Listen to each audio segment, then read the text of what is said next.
Let's get one thing clear. You don't owe anyone your presence. Not your ex, not your toxic friend, not your flaky maybe partner. You are not a Wi-Fi connection.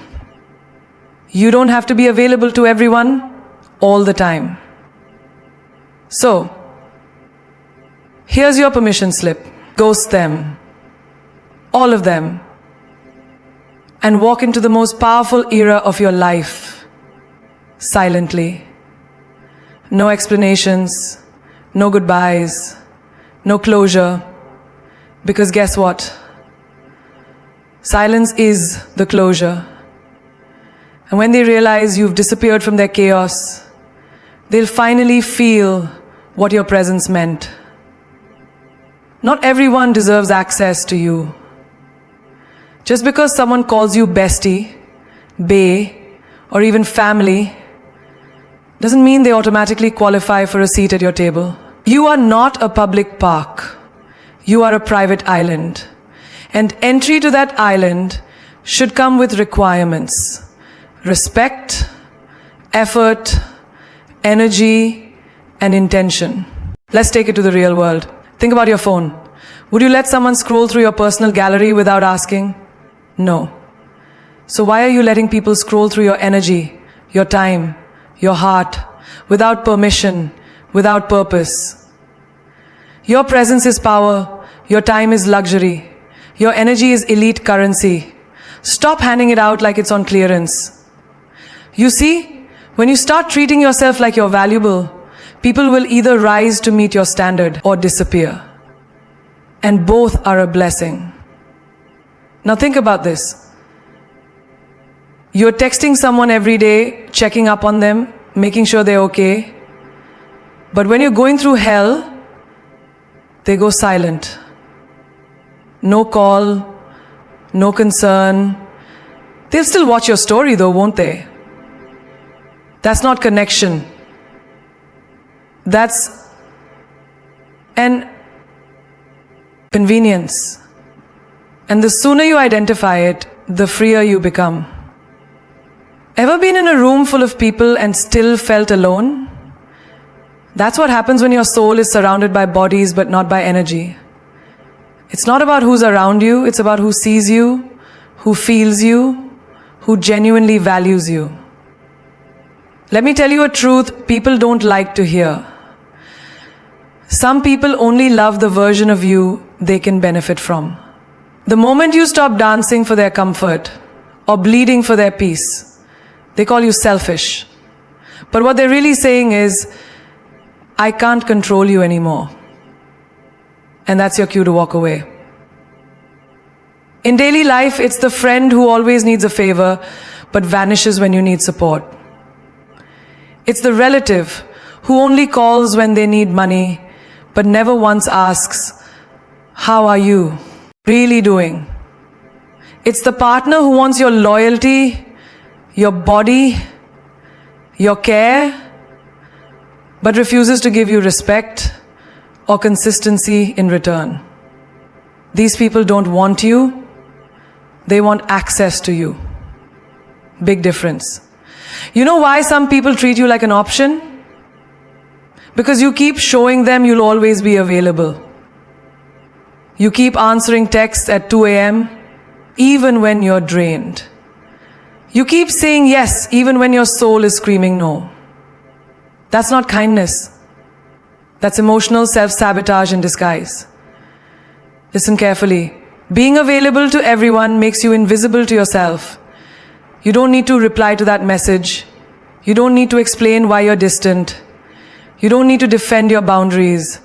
You are allowed to disappear from places where you are only remembered when you're needed. You are allowed to guard your peace. Because your peace, your focus, your energy, these are sacred. And sacred things aren't for everyone. We live in a world where everyone's talking, screaming for attention, explaining their worth, defending their choices. But here's the truth most people overlook. Silence is not weakness. It's not avoidance. It's not defeat. Silence is strategy. Silence is power. Silence is a statement louder than any shout could ever be. Let me give you an example. Imagine someone disrespects you. They call you names, spread lies, throw their immaturity like weapons. The old you might rush to respond, fire back, prove them wrong, show them who you are. But what if you didn't? What if you simply looked them in the eye, smiled, and walked away? No words, no reaction, just grace. That silence, that unbothered energy, it'll echo in their head longer than any argument ever could. Because silence doesn't mean you're weak. It means you're wise enough to know they're not even worth the breath. Think about your daily life. You text someone, no reply. You double text, still silence. Then days later, they pop up with a hey. And instead of matching that silence, you rush to respond as if their absence didn't speak volume. Stop doing that. Silence is not something to fear, it's something to master. Because when you finally let your absence do the talking, people start listening differently. You don't need to explain why you stopped talking to that friend who only called you when they were lonely. You don't need to justify why you fell back from that partner who made you feel like a backup plan. You don't know anyone, your reasons, when your silence is grace. That silence, that unbothered energy, it'll echo in their head longer than any argument ever could. Because silence doesn't mean you're weak. It means you're wise enough to know they're not even worth the breath. Think about your daily life. You text someone, no reply. You double text, still silence. Then days later, they pop up with a hey. And instead of matching that silence, you rush to respond as if their absence didn't speak volume. Stop doing that. Silence is not something to fear, it's something to master. Because when you finally let your absence do the talking, people start listening differently. You don't need to explain why you stopped talking to that friend who only called you when they were lonely. You don't need to justify why you fell back from that partner who made you feel like a backup plan. You don't know anyone, your reasons, when your silence is already your answer. You see, reacting gives them control. Responding emotionally puts the power in their hands. But staying silent, that keeps them guessing. Confused, curious. Haunted by what you could have said but chose not to. And that's what eats them alive. The mystery of your peace. Have you ever been in a heated argument and suddenly the other person goes quiet and your mind starts racing? What are they thinking? Why aren't they answering back? That silence makes you uncomfortable. It unsettles you. Why? Because the unknown is always more powerful than the obvious. That's the psychological weapon of silence. It shifts the power dynamic without lifting a finger. Let's go deeper. You're walking away from a toxic relationship and they want closure, not because they care, but because they want control over how the story ends. Don't give it to them. Sometimes the most powerful closure is no closure at all. Because silence tells them, I've healed in places you'll never have access to again. In your career too. Someone doubts you, mocks your ambition, questions your vision. Don't argue. Don't over-explain your dreams to people too small to see them. Let your silence work while your success speaks. There's no revenge louder than results delivered in silence. Your peace is a battlefield. And every time you choose silence over chaos, you win. Not because you couldn't fight, but because you didn't have to. That's the difference between people who are reactive and people who are evolved. The next time someone tries to pull you into drama, into nonsense, into cycles you've already outgrown, remember this: you don't need to light every fire just because someone hands you a match. Sometimes the strongest move you can make is no move at all. Just watch. Let the silence thicken. Let them wonder. There is a version of you that doesn't chase, doesn't explain, doesn't beg to be understood. That version, that's the dangerous one. That's the healed one. That's the one who's realized that silence isn't the absence of a response. It is the response. Sometimes the version of you that doesn't chase isn't the absence of a response. It is the response. And when used right, it's louder than anything they ever expected from you. Your peace is more important than their opinions. You weren't born to be understood by everyone. You weren't placed on this earth to be liked, approved, or clapped for by every voice in the room. And yet, every day, people walk around with anxiety in their chest, knots in their stomach, afraid of what someone might say about their choices, their looks, their voice, their dreams. But let me remind you, you don't owe your peace to anyone's opinion. You owe it to yourself. Think of it like this. If a stranger walks up to you and says, "You're not beautiful," does that suddenly make you less beautiful? No. So why is it that when someone close to you doubts your worth, you absorb it like gospel? Their opinion is not your truth. Their limitation is not your boundary. And your peace should never be a sacrifice to their noise. You're out here trying to grow, to heal, to evolve, and someone says, "You've changed." Good. That's the point. You're supposed to change. You're not a wallpaper. You're a wildfire. And people who are stuck in the same cycles will always resent those who outgrow the loop. That's not your burden to carry. Protect your peace, even if it looks like distance, even if it looks like silence, even if it looks like selfishness to those who benefit from your self-neglect. Picture this. You want to leave a job that drains you, but your family says it's safe, it pays well, don't risk it. But they don't wake up in your skin. They don't hear your thoughts at 2 a.m. They don't feel the weight you carry every day just to smile through the exhaustion. Their opinion may be loud, but your peace is louder if you listen closely. Sometimes walking away from something secure is the most secure thing you'll ever do for your soul. Or maybe you're in a relationship where you're constantly being told you're too emotional, too ambitious, too much. And suddenly you start shrinking, toning down your laughter, second-guessing your dreams, editing yourself in real time just to keep the peace. But if keeping the peace requires losing your own, then it was never peace to begin with. It was control dressed in politeness. And you don't have to wear it anymore.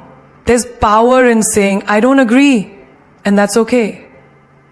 There's strength in setting a boundary and letting the other person fumble in discomfort while you stay calm in your truth. Not every battle deserves a sword. Some just require silence, distance, and self-respect.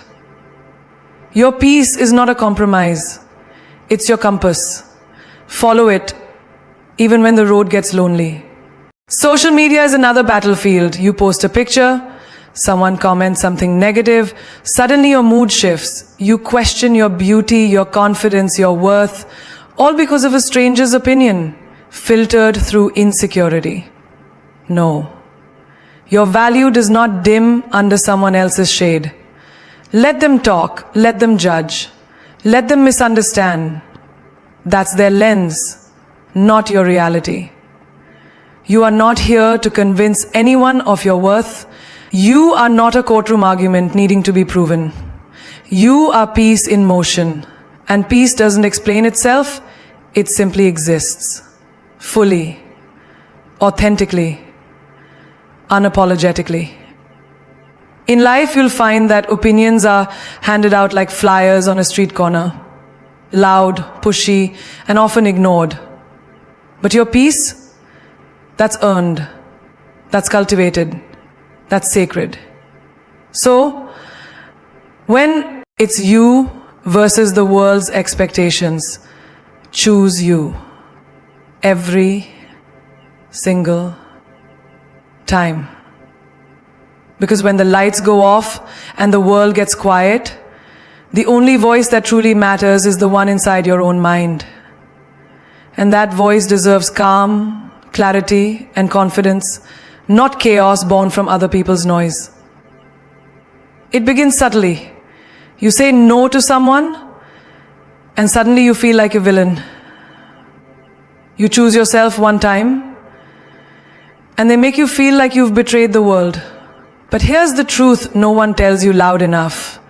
Guilt is often not a sign that you did something wrong.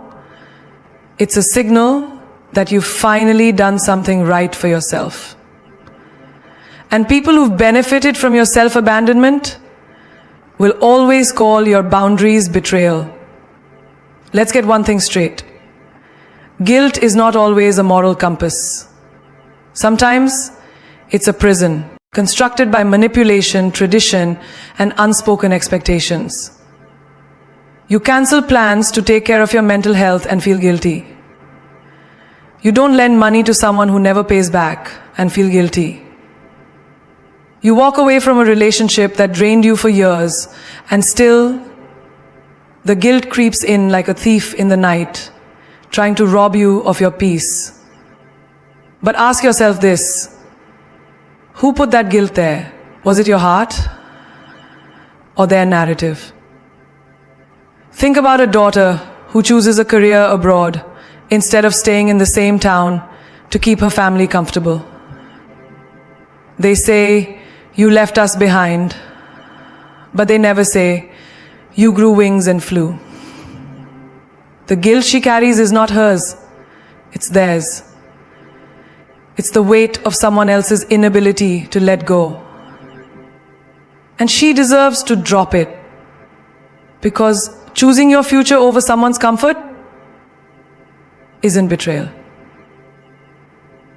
Or imagine a friend who always leaned on you, called you at 2 a.m., made you their emotional crutch. You were there, always, until you weren't. You started setting limits, protecting your space, learning to say, "I can't be everything to you." And just like that, they flipped the story. You've changed. You're cold now. You're selfish. No, that's not selfish. That's self-respect. But guilt will knock at your door like an old ghost, whispering, "Remember who you used to be." And if you're not careful, you'll open the door and let it in. You'll forget that growth requires letting go of roles you've outgrown. The trap of guilt works like quicksand. The more you fight it with logic, the deeper it pulls you in emotionally. So don't fight it. Drop it. Not with justification, not with permission, but with power. Because you don't need to carry what doesn't belong to you anymore. Let's talk relationships. You leave someone who cheated, disrespected, lied, and still you feel bad for leaving. Why? Because they say things like, "I need you," or "You gave up on us." But did they fight for you when it mattered? Or is guilt just their last weapon to keep you tethered? Hear this. Emotional manipulation often wears the mask of guilt. And if you don't recognize it, you'll confuse being a good person with being a doormat. Even in parenting, you'll see it. A mother goes back to work and the world says she's not present. A father chooses his mental health over burning out and people whisper, "He's distant." And suddenly, the guilt sets in. But your children don't need a perfect parent. They need a healthy one. one who shows up with a full cup, not one drowning in silent resentment. Guilt makes you second-guess decisions that your soul already knows are right. It's the echo of people who couldn't handle your transformation. It's the consequence of choosing light in a world addicted to shadows. And yes, people will try to throw your past in your face, remind you of mistakes, twist your choices into offenses. But they don't know the storms you've survived, the boundaries you had to build, the courage it took to say enough. So today, if you're feeling that heavy, sticky feeling in your chest, pause. Ask yourself, is this guilt truth? Or is it conditioning? Is this your conscience talking? Or your fear of disappointing others? And if it's the latter, drop it. Not with guilt, but with grace. Because you weren't born to carry the weight of other people's expectations on your back while your soul gasps for air. You were born to breathe. You were born to choose. You were born to be free. Energy doesn't lie. Follow that feeling. You ever walked into a room and instantly felt the tension before a single word was spoken? That's not paranoia. That's energy speaking to you. Raw, unfiltered, undeniable. People can say all the right words, wear the perfect smile, and still something deep in your gut whispers, something's off. That feeling isn't random. It's wisdom. It's intuition. It's the ancient part of you that doesn't care about politeness or logic. It just knows. And when you ignore it, that's when you pay the price. We're taught to prioritize appearances, not alignment. We're told to give people the benefit of the doubt, to listen to their words instead of trusting our vibe.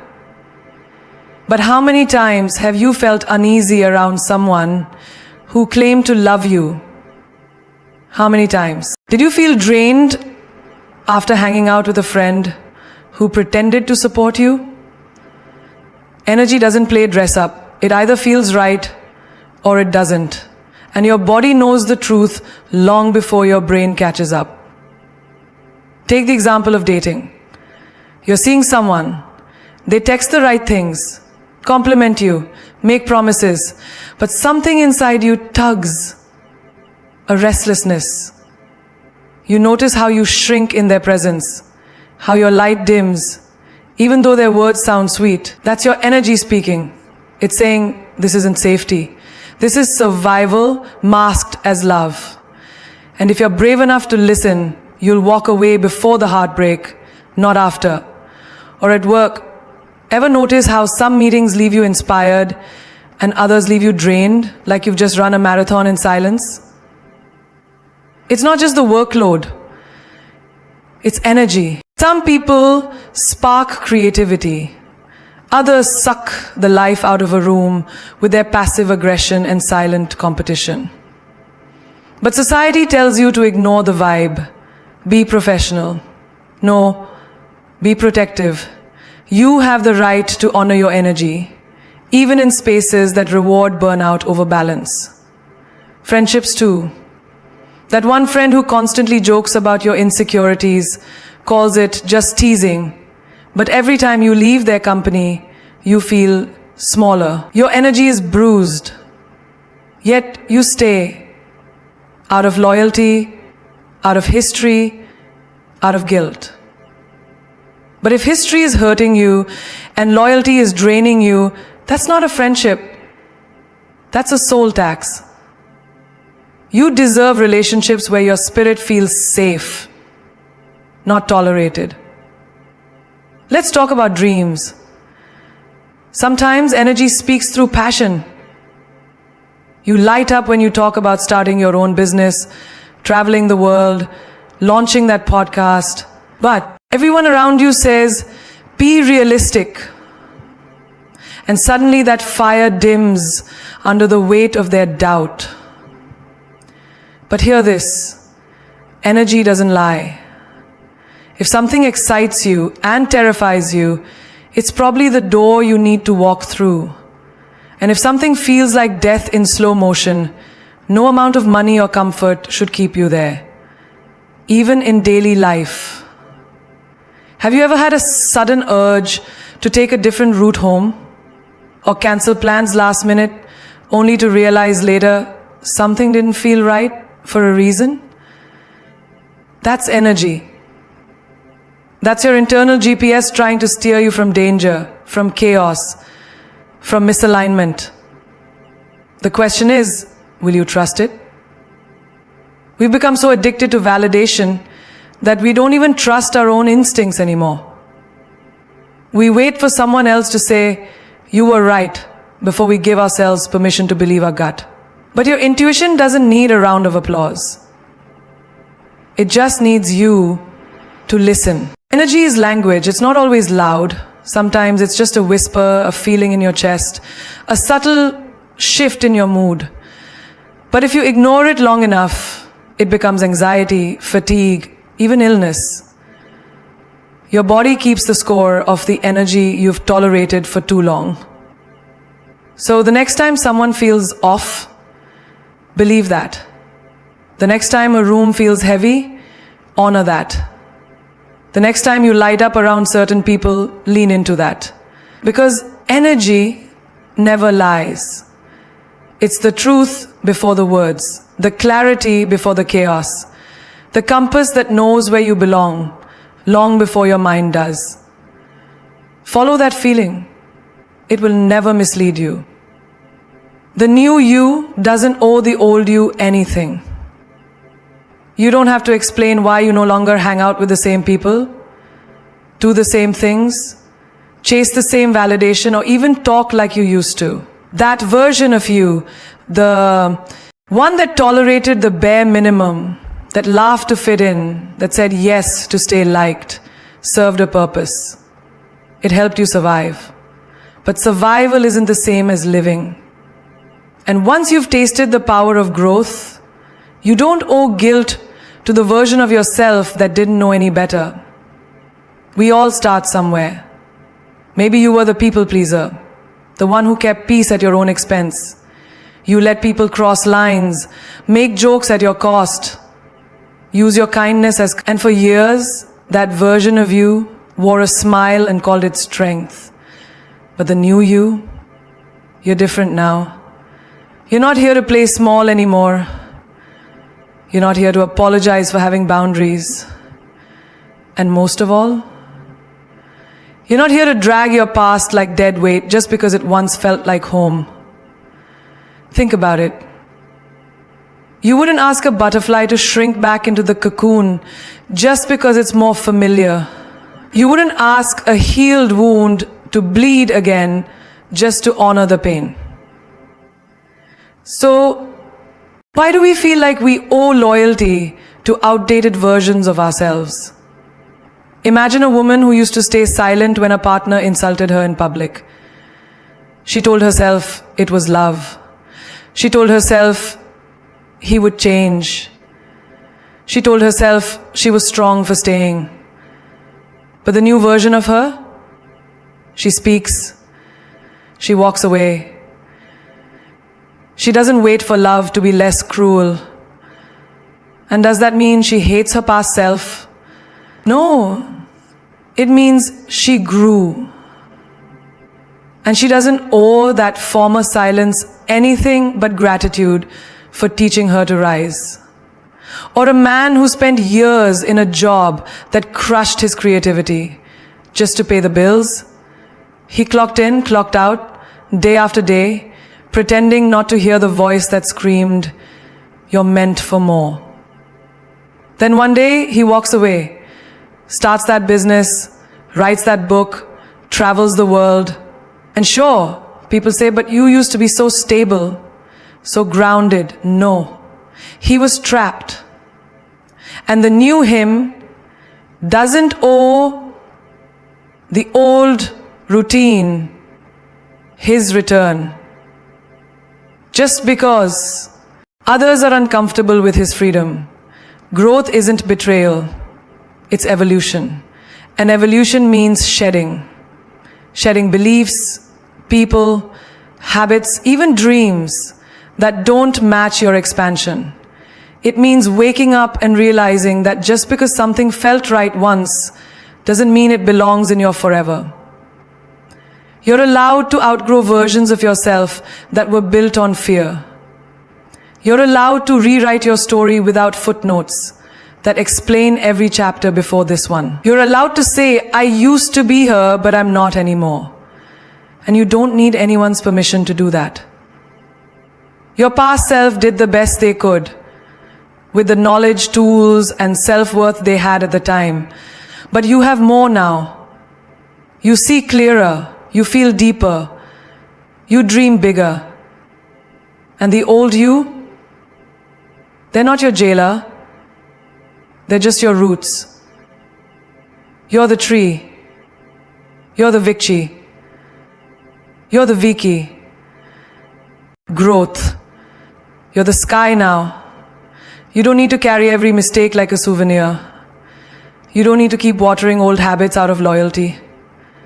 And you definitely don't need to answer every time your past tries to call you back. Sometimes the greatest act of self-love is saying, thank you for getting me here, but I don't need you anymore. Because the truth is, the new you was built in fire, in tears, in moments that felt like endings, but were really beginning. You clawed your way through things that would have broken the old you. And you deserve to move forward, not out of revenge, not out of rebellion, but out of rebirth. You've walked through fire, you've danced with doubt, you've sat in silence while the world screamed at you to be smaller, softer, quieter, and yet here you are, unbroken, unbothered, becoming. There is a version of you right now that your old self wouldn't even recognize. And that's the point. You didn't come this far to remain the same. You came to rise, to remember, to reclaim every piece of yourself that you once handed over for the sake of being liked, being loved, being accepted. Let them talk. Let them misunderstand your silence, your boundaries, your glow up. Let them wonder why you don't respond the same way, why your eyes look different now, why your presence feels heavier, more powerful. Because here's the truth. When you stop chasing people and start chasing peace, the whole frequency of your life changes. And not everyone will be able to rise with you. That's not your burden. That's your breakthrough. There comes a time when you stop knocking on doors that slam in your face. You stop bleeding for people who wouldn't hand you a bandage. You stop proving your worth to those who are committed to misunderstanding your value. That time is now. You're not here to convince.